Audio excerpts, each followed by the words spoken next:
يا حاج انت عامل في نفسك دي. طب دي مفكر عرفنا ايه لازم دي. ده يا ابوي المفتاح عشان انا بلبس صواميل. مفيش عمل على قد دي يا حاج. ايوه يا ابوي، انت خلق البومبز ما بقاش يومين ما انتش عارف حاجه لسه يا ابوي. طب ايه ده يا حاج؟ ده يا ابوي عشان امسح بيه علبي. على ايه؟ هو انت هتعمل الكهرباء للبلد كلها؟ ما هي لمبتك ديت اللي مخليك عامل زي البزلي. هو انت عامل نفسك يعني هاني رمزي؟ بس كده. تعالى بقى. تعالى. خلينا ابويا ونلبس النضاره، احنا هنعمل قايمه. الشيب ده حاجه.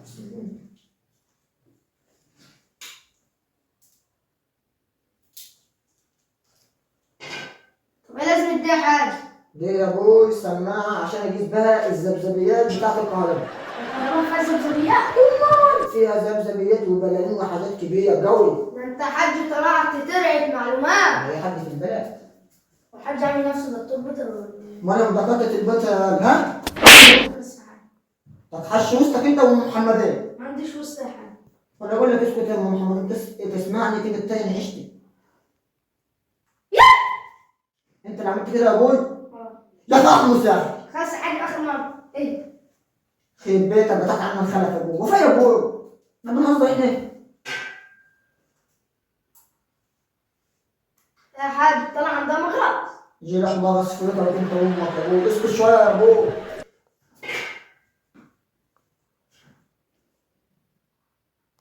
تمام، الزبزبيات هنا. ايه تاني يا حاج ممكن تطلع حامل؟ اعمل ايه يا ابوي؟ اسكت يا ابوي، اسكت يا ابوي، ما ترجعوش المره.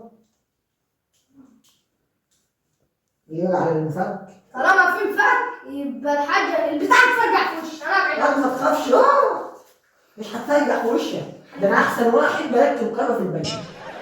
ايوه اشهد ان لا اله الا الله واشهد ان محمدا رسول الله. بتقول حاجه يا حاج؟ لا يا ابوي احنا بس بنعمل احتياطات بس، ما تخافش يا ابوي والله. انا احسن واحد بركب في البلد. نشوف.